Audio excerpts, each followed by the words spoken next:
I've got my laptop and my phone. I've created a life where I get to do this, which is beautiful. I'm super grateful. And living in the jungle on solar with very limited internet, this may be a little choppy.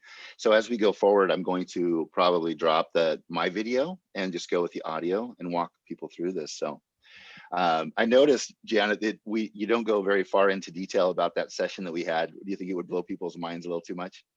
Because it was No, pretty amazing. no, well, actually, my students are pretty awake. Like these guys Cool. are pretty advanced and they're capable of handling just about anything. So yeah, do share whatever you want. Beautiful. Well, I love it. So this is we had a cool experience. I won't go into specific detail, but what this meditation practice was taught to me by, let me stop. If I get choppy, please let me know. Was taught to me by a mentor that I attracted into my life. And that's continued to practice like the Hicks method of law of attraction, asking it is given. I've been doing that for years, and this mentor showed up, a Renaissance man, truly one of the most brilliant people I've ever met in my life. And he grew up on the islands. He's worked with amazing healers, Kahuna, Hugh Lin for Ho'oponopono. So I was just blessed to get all this immersion into all things spiritual and inner journey work, AKA meditation. Yeah. So the thing that I want to share with everybody out of the gates is this is a practice. When I first started doing this, 5 minutes I thought was a long time in meditation. Yeah, that's not, but it's a good start. And so my mentor continued to help me stretch and expand the time I would stay in that zone, and until I was a minimum of 45 minutes in meditation, up to an hour.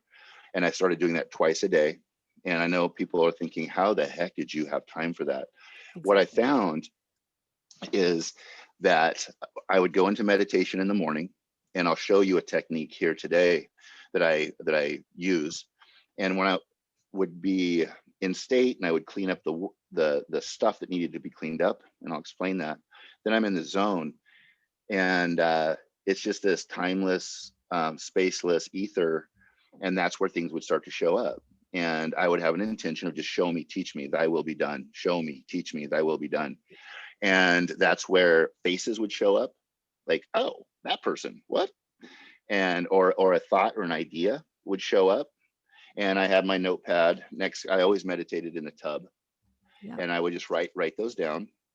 And then I would wrap up. I'd close up the records, and we can go into that later. But I'd close off the stream and be thankful and move on. And I would make a phone call to that person, and they'd say, brother, I was just literally going to call you.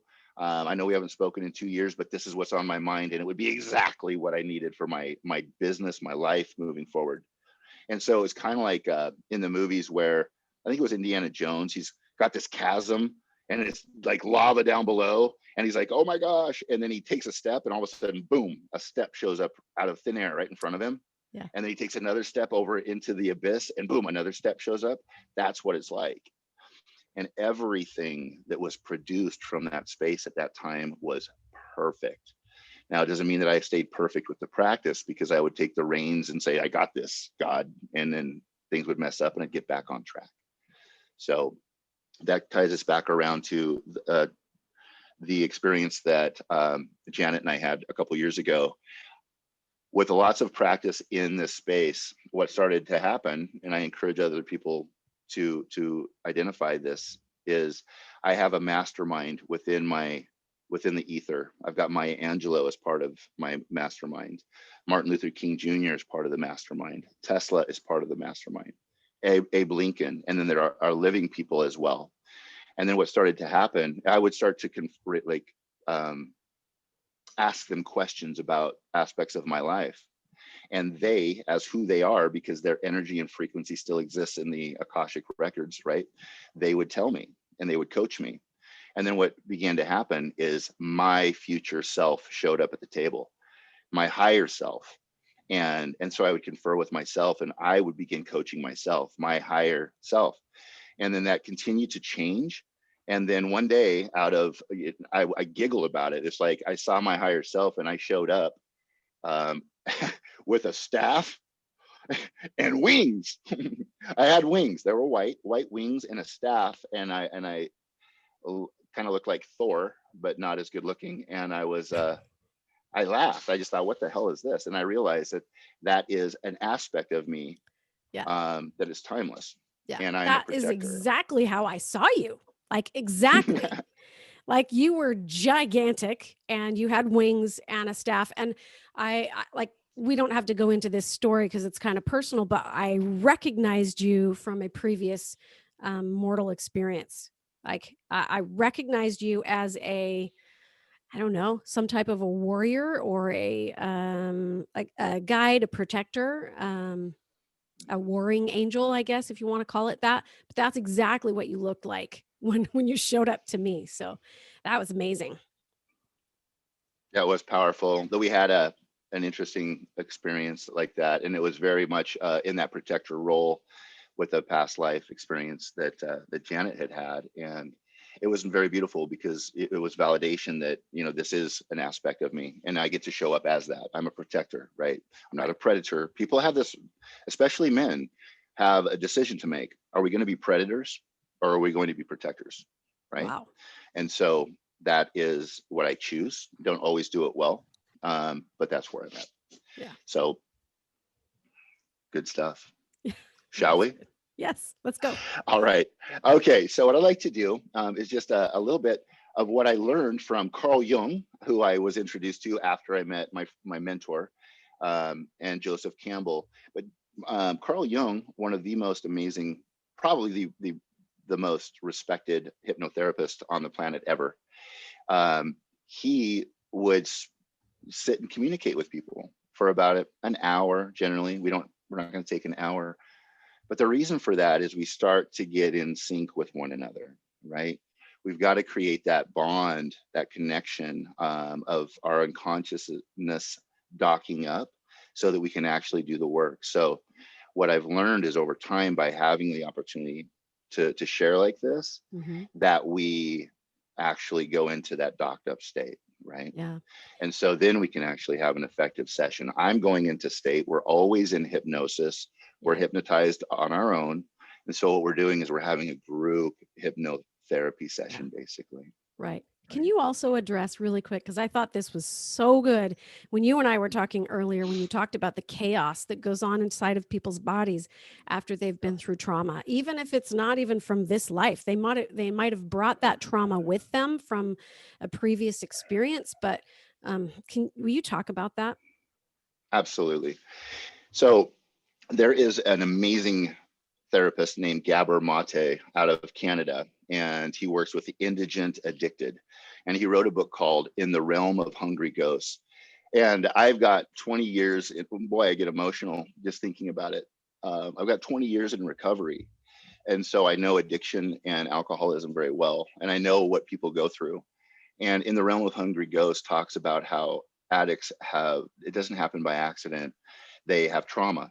There's trauma. And so, as you said, Janet, it can be past life trauma. It can be this life trauma.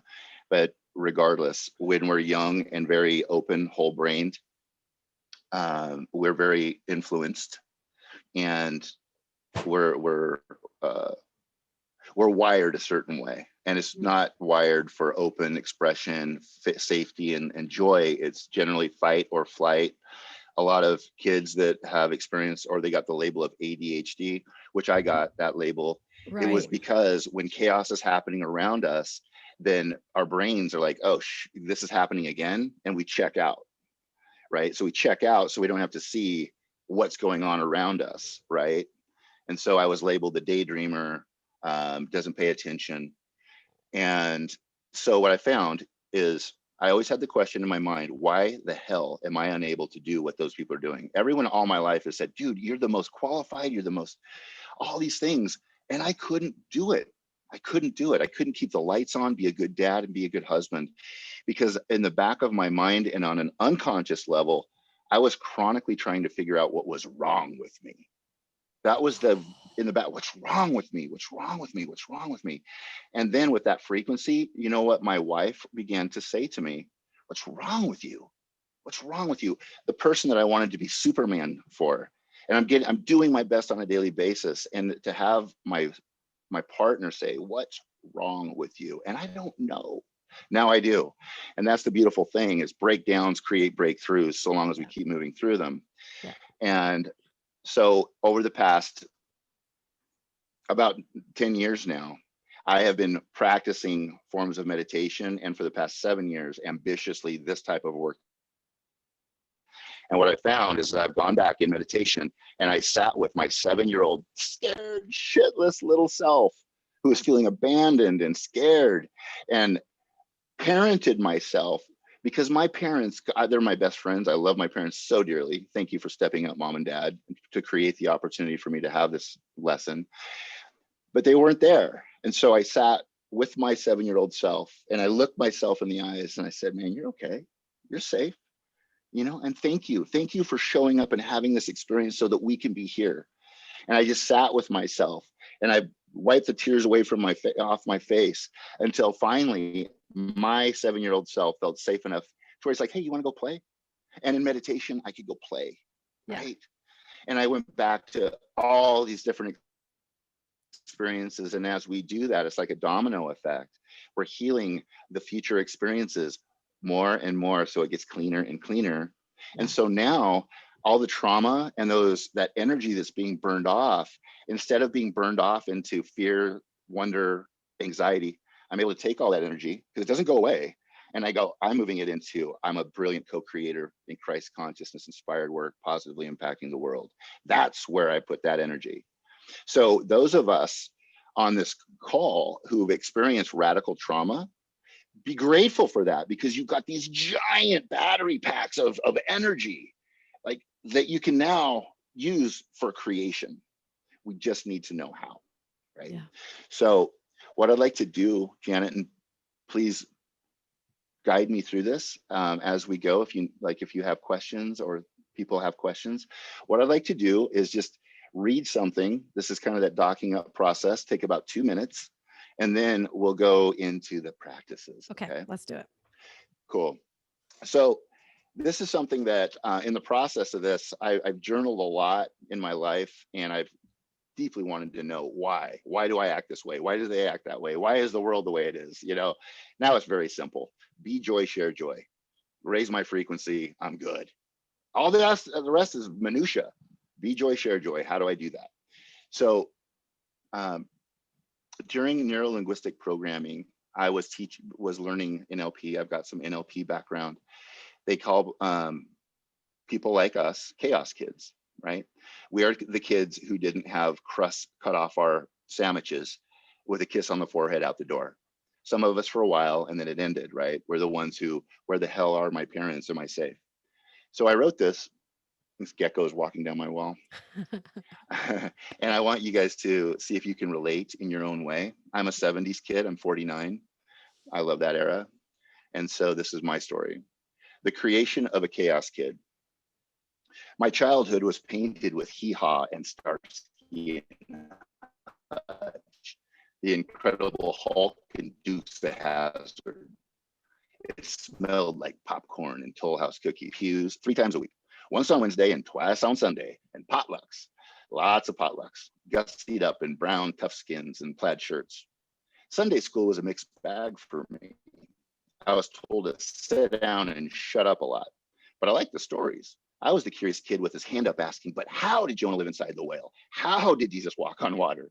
And how did Jesus know that Judas would betray him? The answers I got would be varied, but I was clear that by asking too many questions too quickly, I'd get the canned response. It's Jesus, and have faith. I didn't like those answers very much. So when I stayed in with the adults, which was rare, I had to pull out a lot of tools from my small toolbox, which was to help my parents understand that it was a good thing, a God thing, that today I should sit with them in church and miss Sunday school, and that I had learned the art of quit squirming around and the art of shh. I didn't like being under my dad's arm, horizontal and limp, after he found out the truth that I really hadn't learned the art of quit squirming and shh. And he marched me out to the front steps, and I'd get a spanking and a talking to. So when people ask me if I like going to church, I'd think to myself, spankings, shh, quit squirming, stop asking questions. And I'd give them the obvious answer.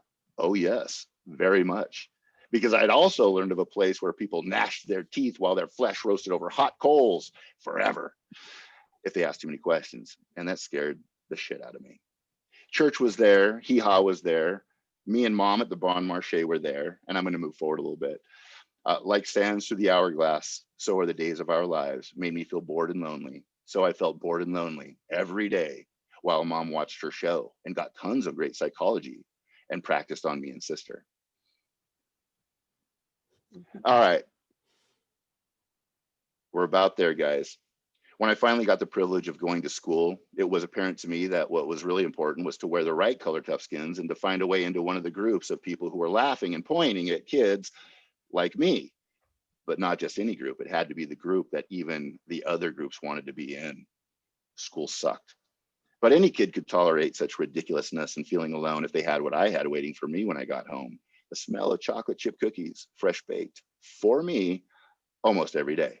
And then we'd fall into the tell your dad it's time for dinner and Hee Haw and popcorn and prayers and the occasional chance that Mom would lay in bed with me, talking with me until I fell asleep. I had a lot of questions about life and eternity and why are there mean people? But all in all, life was pretty cool. And life is life. In a world of opposites, everything that has its pretty cool has its pretty painful. How we have internalized life and given experiences and what we've learned labels will have a huge influence on each next step we take in life. So when a married Christian woman falls for the neighbor and has an affair, little Christian sons believe said Christian's mother's teeth are going to gnash while her flesh roasts over hot coals forever. But that's after she dies. My primary concern now is how quickly that happens, because when a Christian father raised by a redneck Christian dad finds out about the affair, he starts drinking Jack Daniels and packing a rifle.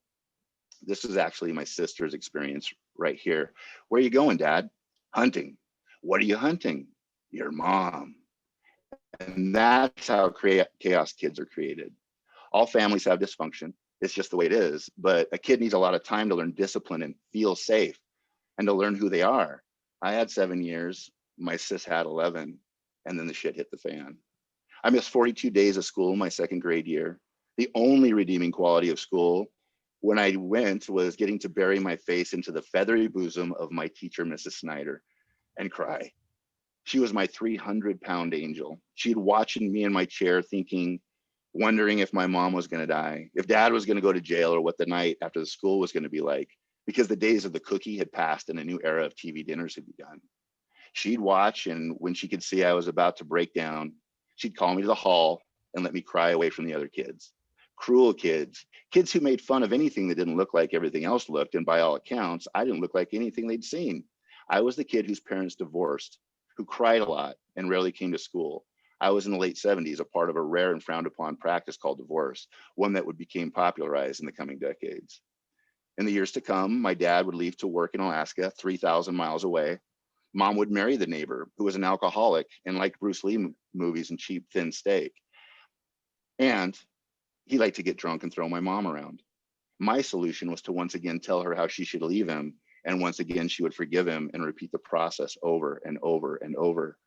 So with the one tool I had to offer being ignored, being too skinny and scared to even attempt to kick his ass, I'd go to my room and listen to music and draw, feeling like a pussy, because I couldn't do anything to change our situation. It was fertile ground for anything that felt good to grow. So having been shown how things outside of us that could be put inside of us that could make us feel happy, I started planting seeds, and that's where addiction begins. And that's it. So I know that so many people that I've spoken to or who have reached out to me have had these similar experiences, right? But that's the chaos kid stuff. When all that stuff's going on and we still have questions and wonder about life and what the hell happened, it's really hard to wake up in the morning and go be productive at work or in relationships, right? And so that's how I got here, or I got to learn this practice. And because I've done this practice for the first time in my life this year, I'm as free and liberated as I've ever been in my life. Brilliantly co-creating what I'm here to do. But it required a final straw, a final wound, core wound of abandonment, of a relationship ending in June of this year, which is crazy. Break up year old thinking in a 48-year-old body. And I've got tools and support around me. I just called daisy chained man to man. I need help. Will you help me? Please talk to me. People would come and stay with me while I grieved and recovered that breakup and embraced the abandonment that happened when I was 7. And because of the work that we're talking about now, I'm able to now take all that energy and move it into creation. And that's the magic of this work. So is that helpful, Janet? Oh my gosh. I think that everybody here holds that story sacred because we all can relate to all of the bits and pieces and parts of it because we've all experienced it in our own unique ways, right? Like different story, Yeah. but same emotions, same lower level emotions that we all have to overcome. So yes, thank you for sharing that. Thank you for being 100%. vulnerable. Thank you for taking us into that. This is a sacred work and that is a very sacred story and we hold space for that. So yes, with that being said, show us the process that you used to transform your life into freedom. Absolutely. So thank you for that. Thanks for letting me have the opportunity to share.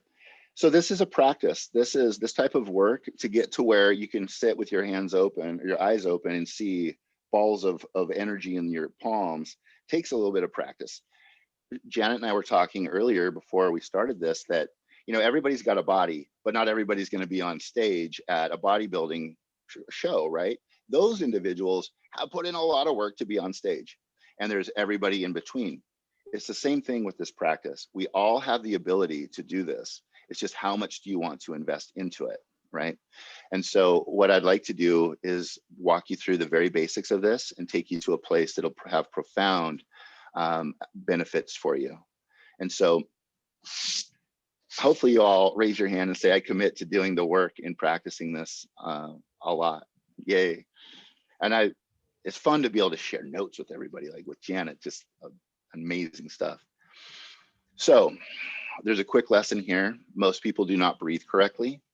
Most people breathe fight or flight, and they don't even realize that they're not breathing. So when we fight or flight, we're going chest, upper chest, high breathing, nothing deep. And that creates a lot of stress, a lot of chaos. It shuts down the prefrontal cortex, so we can't logically think our way out of anything because we're in fight or flight. So what we want to start doing, and I'm sure Janet has walked you through this process, is to belly breathe. And I'll stand up to just show you. Little babies do it great. If you want to practice, you can lay on the floor on your back, but we don't want to like that. That's not breathing. Breathing is like this.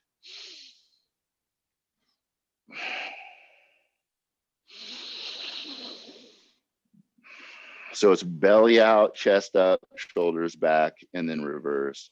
We want that diaphragm to pull down and open up. So that's why Buddha has such a big belly. It's not because he eats too much rice. Oh, that's massaging the organs. That creates a message to the parasympathetic nervous system to calm down, right? So when we breathe, we want to be doing diaphragmatic breathing, and that too takes practice. I still consistently on a daily basis practice that. So what we're going to do is Janet's going to play a tone for you. This is an app that I recommend people get. I use it every day. I still use the tools so that when I'm out somewhere without the tools, I'm very capable of going into this space. I want to teach you guys a way to open up your brain, go whole brain. So if you would, where you're at, just find a point on the ceiling just above eye level across the room. Okay, now fix on that. Put your chin, like look up with your chin down, like just straight forward. There you go. Now, when you're looking at that spot, fixate on it. And now I want you to, without moving your eyes, I want you to go into your peripheral vision to the right as far as you can and see how far you can see. Peripheral vision without moving your eyes. Go as far as you can. Now bring it forward back to the spot on the wall. Now go to the left. How far can you see to the left with your peripheral vision? And then come back to that spot. Okay. And now I want you to look as far to the left and the right at the same time without moving your eyes as you can and see your peripheral vision. You can see a lot. Now bring it back to that point. Now close your eyes. And I want you to go ahead and let your eyes look down. That's going to go into your emotions. It's going to go into that unconscious. And now what we're going to do is a breathing pattern called box breathing. This is going to calm the amygdala. This is going to help your brain stay solid or whole brained. And Janet, you want to go ahead and hit the play button? Why is there no sound? You may have the sound on your iPhone turned off. If it's, there you go. So basically what this is, you guys, is we want to breathe in for the 4 count. So as that tone happens, in fact, Janet, if you could put that in front of the screen, that'd be great.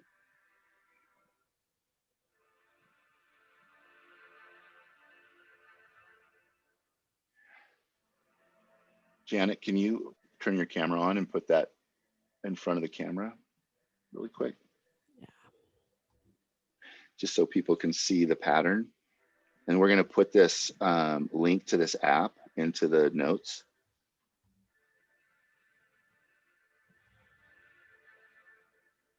I'm not seeing you, Janet. Hold on. There we go.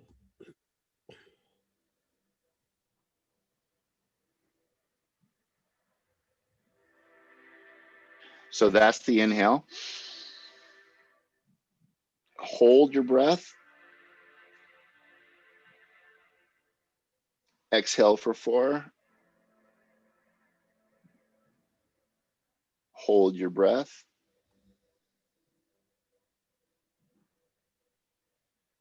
Inhale for 4. Hold your breath. Exhale for 4. Hold your breath.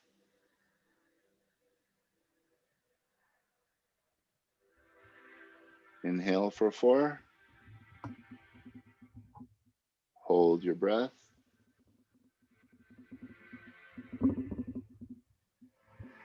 Exhale for 4. Hold your breath.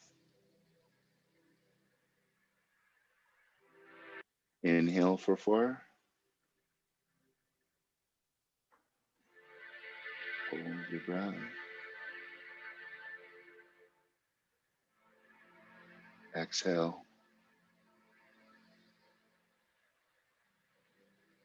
Hold. Inhale. Hold. Exhale. Hold. Inhale. Hold.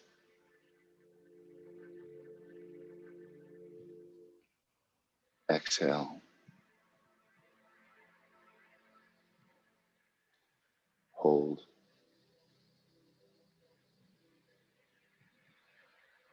Inhale.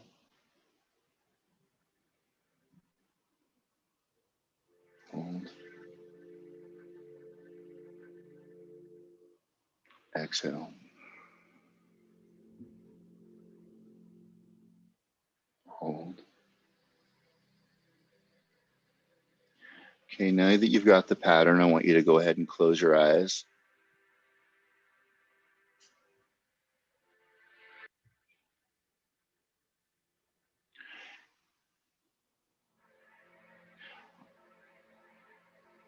From behind your closed eyes, I want you to look up and I want you to see a beam of light, source energy, healing light from the top.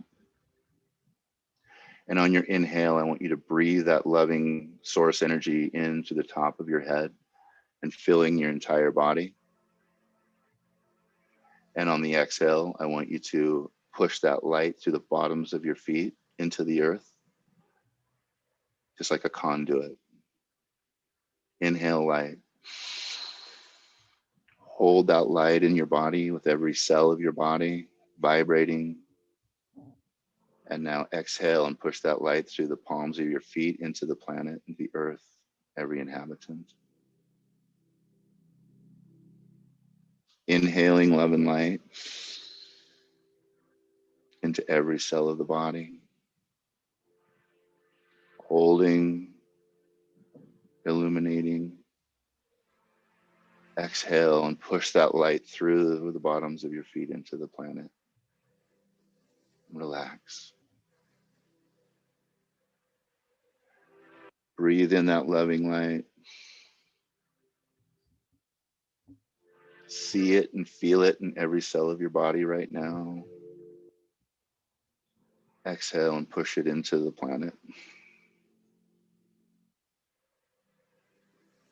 Relax. With your eyes closed, we're going to go ahead and stop the sound. Janet, go ahead and turn that off. And with everyone, continue the breathing pattern. Inhale for 4. Go with your own pace. Now I want you, with your eyes closed, looking down, relaxed. When you breathe in for 4, visualizing that loving light coming in from the top of your head, filling your cells of every cell of your body, and then breathing and exhaling it into the earth, and keep that pattern going.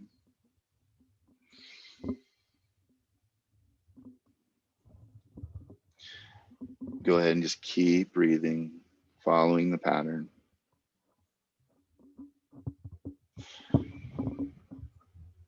The more you're able to visualize the light through your breathing patterns, relax your shoulders and visualize that light going into the planet on the exhale, the better.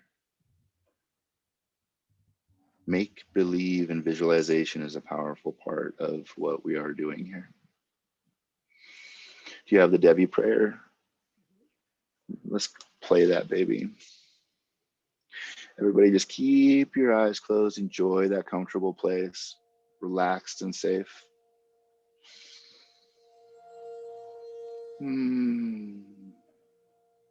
Beautiful.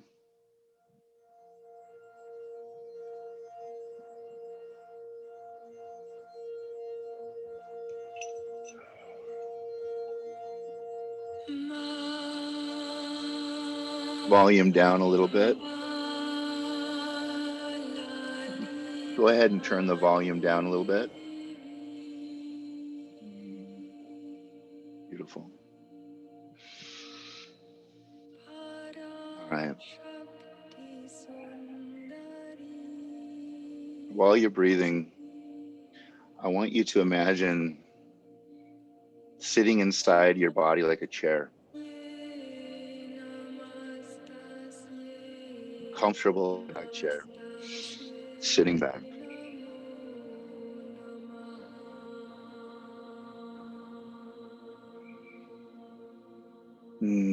Feel yourself in your body in that chair.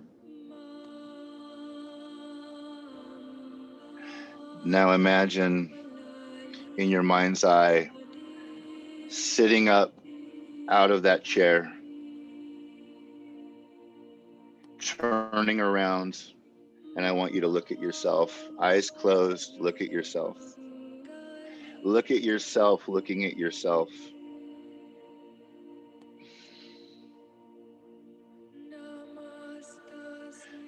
Go ahead and turn around and sit back down into your body.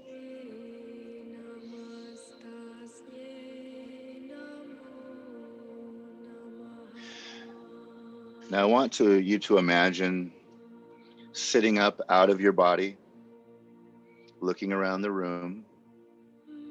You can see the pictures on the wall. You can see the windows and the door. You can turn around and you can see yourself sitting in the chair in meditation in this process. And it's okay to go ahead and walk out the front door of your house and let yourself stay in the chair. You're just going to go for a walk. I want you to walk down the street. I want you to feel the street below your feet. Feel the wind on your face. You can hear the birds. You can feel the breeze. Make it vivid. Feel your hands as you walk down the street. Move your fingers together. And you're walking. And as you walk, you're realizing how incredibly comfortable you feel, how blessed and grateful to be part of this experience on the planet at this time. And as you're feeling amazing and relaxed, you can see a child at the end of the street. The child is far enough away that you kind of have to squint to see them. But you keep walking towards this child, just playing there in the street safely. And the closer you get, you start to notice there's something familiar about this child. And the closer you get close enough to realize this child is you. This is you. How amazing as your eyes meet to see one another. You at your age now, and you at the age you are as a child. And to see this beautiful, beautiful little human, and you know all that this child is about to go through or has been through. And as you get close enough to reach out and touch yourself on the shoulder, and as your young self feels the touch, looks in your eyes, you can see this amazing look of joy and connection. Now, kneeling down on your knees with this little child that is you, wrap your arms around yourself and bring yourself into your chest as you can feel your cheek on your cheek, your wispy child hair against your cheek. And you can feel your little body breathing. So grateful for the embrace.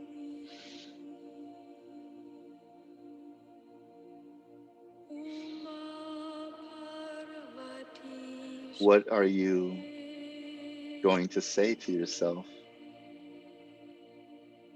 How grateful that you are for this meeting, how grateful you are for the courage that you have had to experience, to endure, to continue on. And as you can feel your young self releasing with emotion and squeezing you, feeling your gratitude.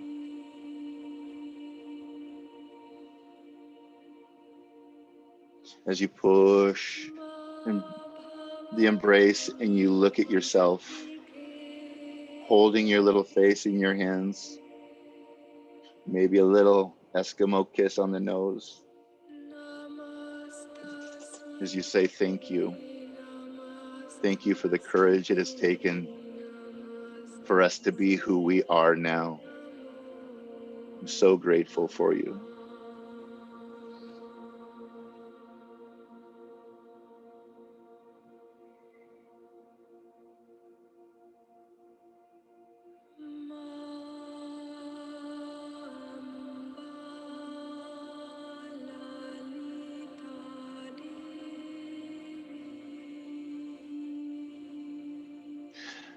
Now, as it's time to say goodbye to your younger self. All that is in the space is true joy, connection, gratitude. Another quick hug, and I love you. And as you make your way back down the street, your younger self smiling and going back to playing, you understand that time is an invention, that you are connected with everything. You're connected to everything.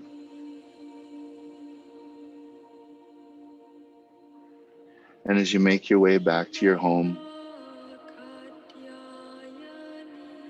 feeling the breezes, hearing the sounds of the neighborhood, smile on your face, grateful to be alive. To the front door, as you reach out and you take the door in your hand, you can feel it as you press and squeeze, open the door. And as you look in, you see yourself in the chair where you started, listening to my voice. And you see yourself, and with deep gratitude, so grateful for who you've become, for having the courage to be here and doing this work.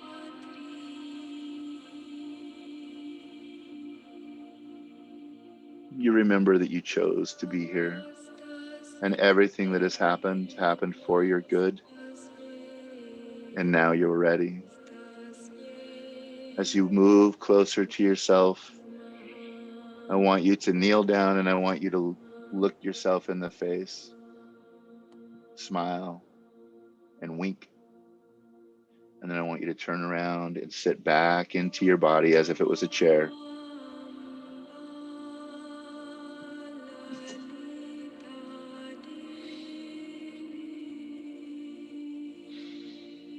And as you continue your breathing fully back into your body,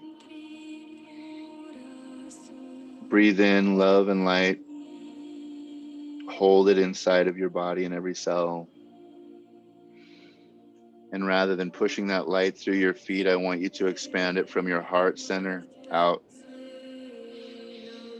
Every breath filling your heart and your body with love and light, magnifying and vibrating.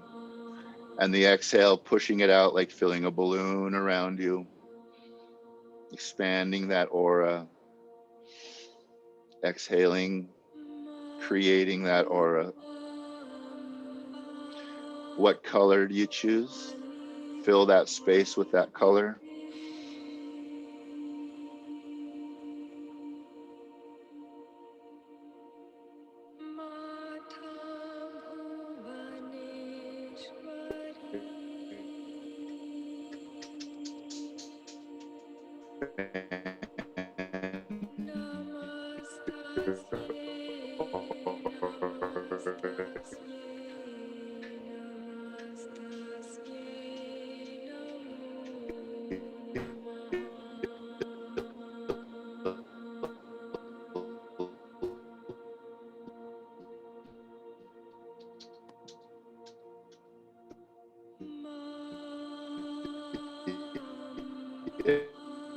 Mind's up.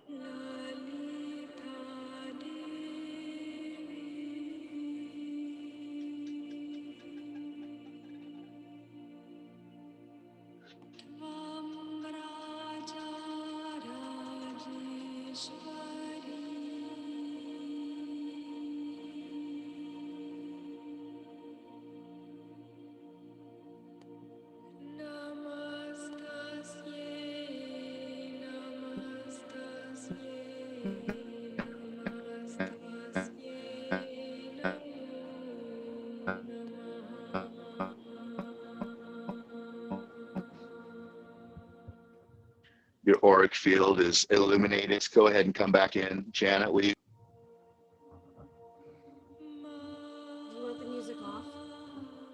go ahead and turn the music. Yes, please. That last little bit, we lost audio and video. Just the last tiny little bit, just a few seconds worth. So how is the audio over the music? Thank you everybody for working with us with this as we work this to where it's seamless. were you guys able to hear the audios okay? Give me thumbs up. And my voice over the music. That's what we're working out. We are going into the studio and producing this as something that you can have with you on your own. Once you said choose a color and fill the space with that color, I lost all audio. I didn't hear anything after that. Oh, not video. Thanks, audio. Lori. Audio. Okay.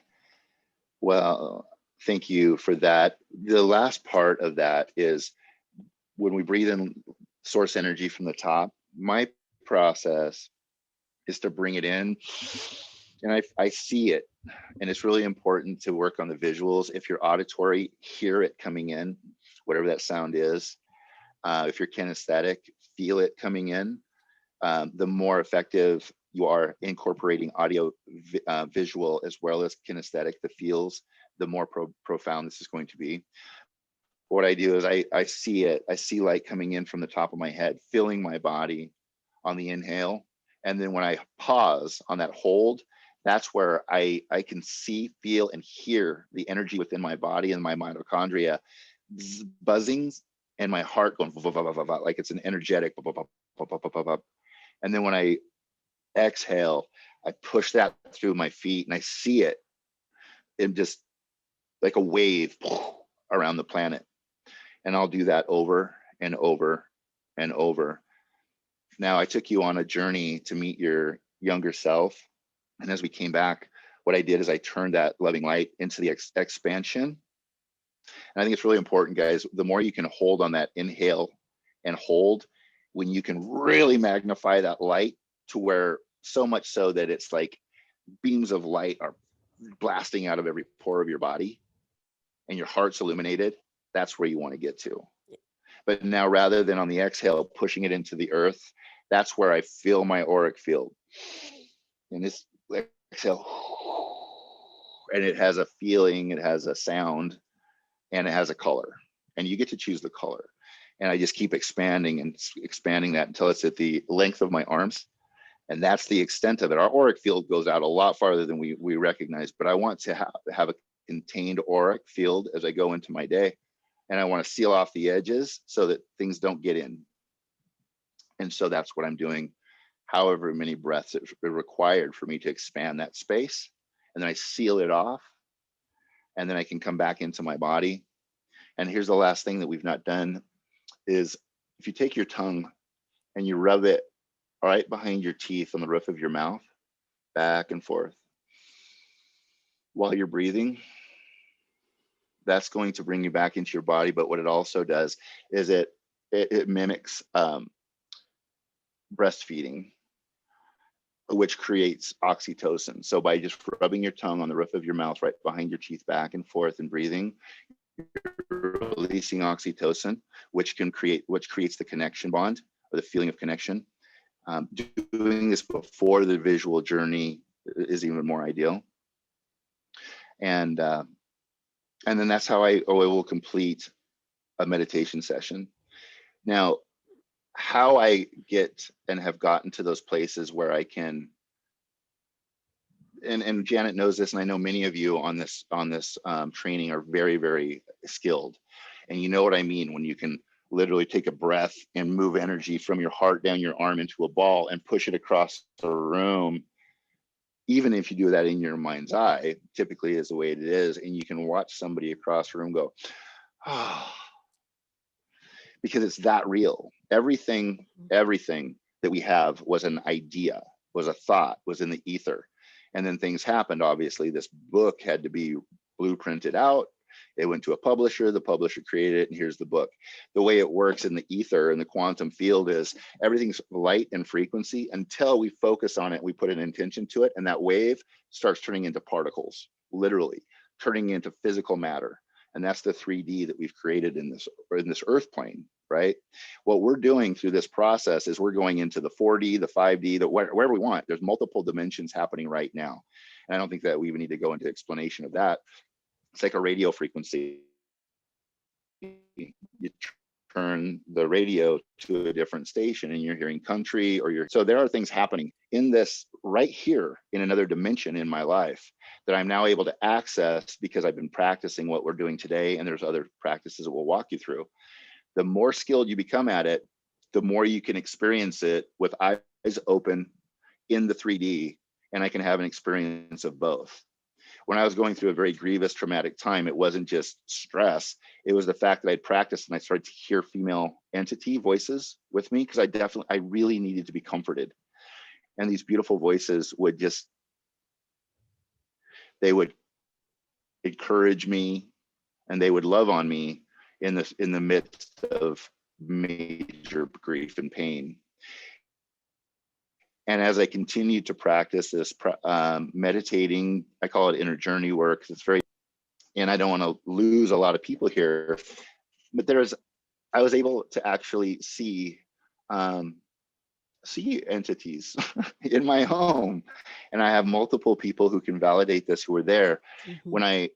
When I saw that, I called my mentor and I said, "What the F, man?" And he said, "Oh, I haven't told you this," because he would only take me as far as I was ready for. And as soon as I had mastered that, he'd take me to the next level, never further. He said, "I didn't tell you this, Troy, but at 1:30 in the morning, every morning I wake up and there are beings who haven't transitioned all the way through into the light. They were physical beings who haven't transitioned, and I helped them through." So my mentor told me what to do with Lucy, the little 3-year-old girl who looked like she came from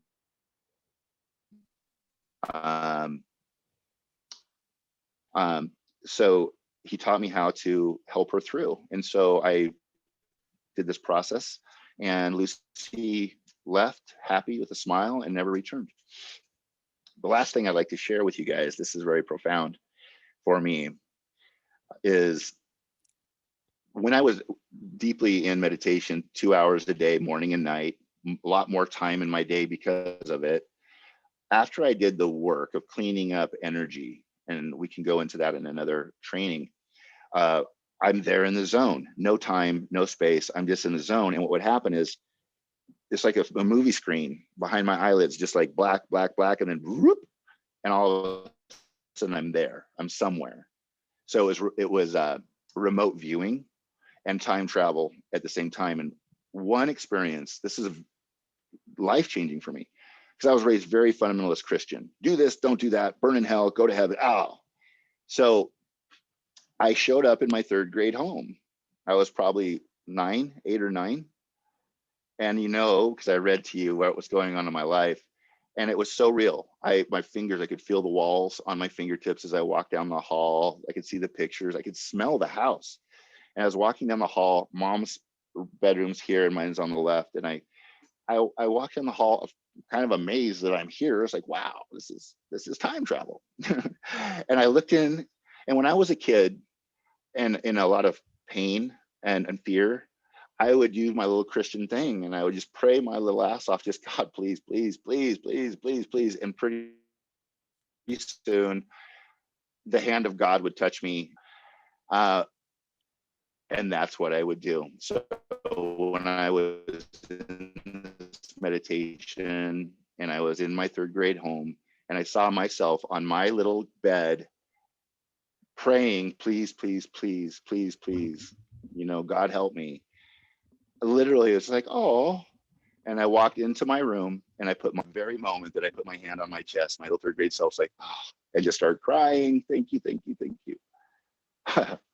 So I think you can understand the implications of that, raised as a Christian, that I put my hand on my chest, and what I was praying to, I thought was this deity daddy in the sky was me. I left that meditation, called my mentor, and it's like, this just happened. And my crazy's like, this kind of messes with your sense of time now, doesn't it? Click. So there's so much we can do here, you guys. We can, last download, and I'm going to hand it to Janet. I was very, very concerned after the last economic collapse, what was going to happen with my family. I was just beside myself, and I had to download. God tapped me on the shoulder. He's like, "Oh, silly child."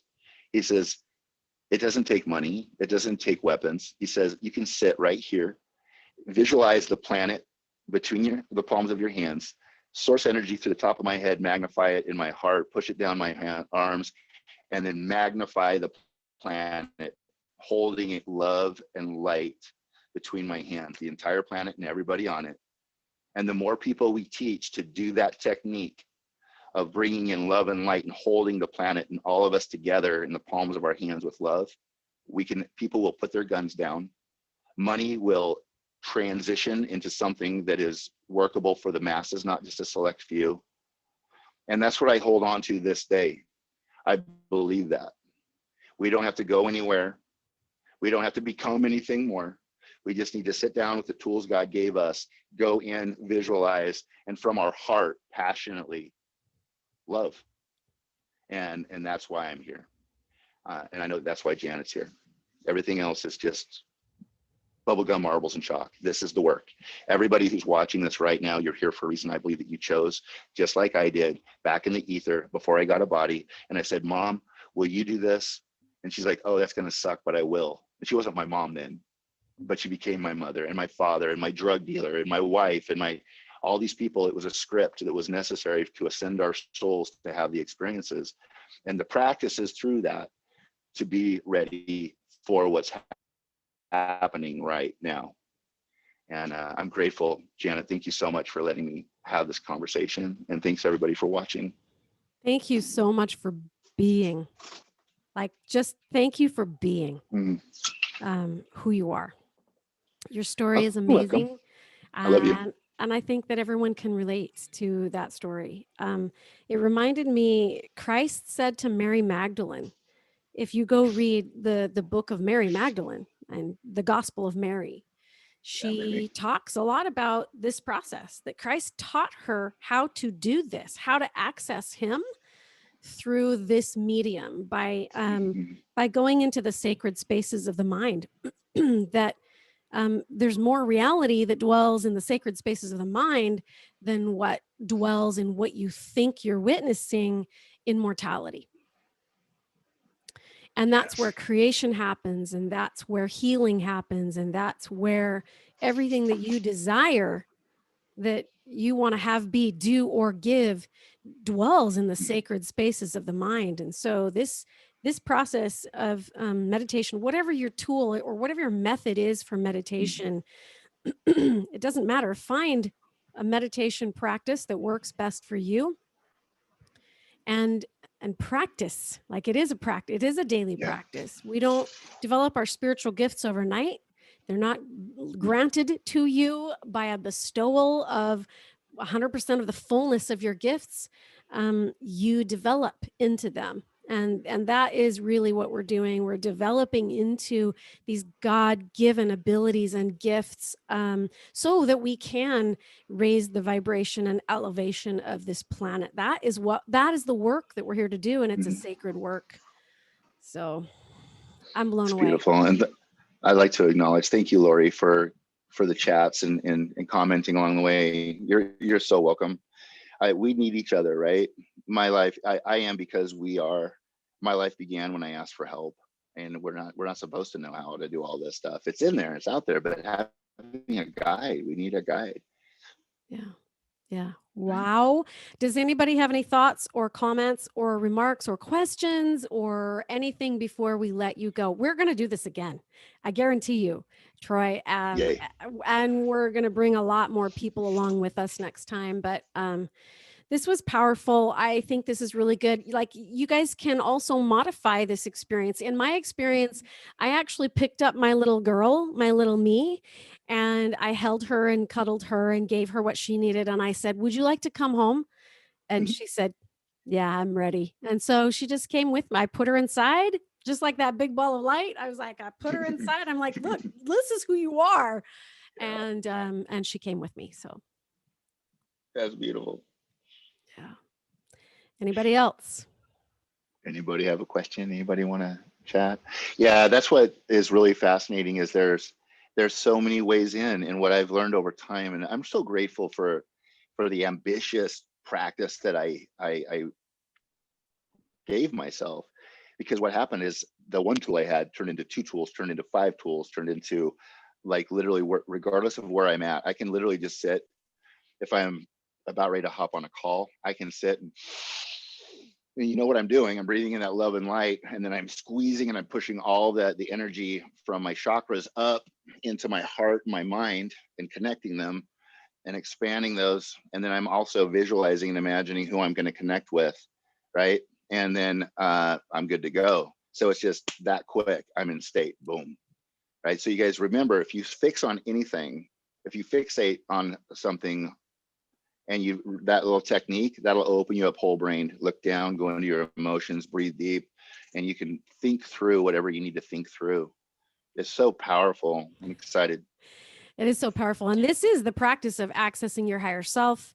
You can do spirit travel. You can connect with the mind and will of God. You can connect with deity. You can connect with the other side of the veil, beings and angels, and or you can just sit there and wait for something to happen or to come to you rather than create the whole experience. But wow, like powerful. Play with it. Play with it. We will do this again, I'm sure. If is anybody willing to share what their experience was? I know this is sometimes it's personal, but if you're willing and you're brave, would you be willing to share what your experience was, what happened in your meditation? Whew, I'm feeling really elevated. I know in my experience, it was interesting because when I hugged my little girl, she said, "I'm not a little girl anymore. You've helped me grow up." And we were able to hug each other as peers, like my natural self and my spiritual self joined together, knowing that we've done all this work and now it's time to rise. And we kind of turned into phoenixes, both of us, and went soaring through the sky and came back and entwined each other in our wings. Thank you. That was amazing. Wow. Toby Lynn, that is amazing. That's very healing. Incredible. Anybody else?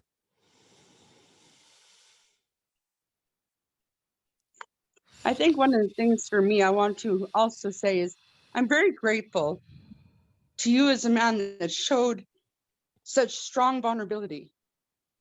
It was an honor to see that, and to, as a mother of 5 amazing men and one who's in addictions right now, it was wonderful to see that the tenderness, the vulnerability of a man. Thank you so much for being such an amazing inspiration. Yeah. The divine masculine.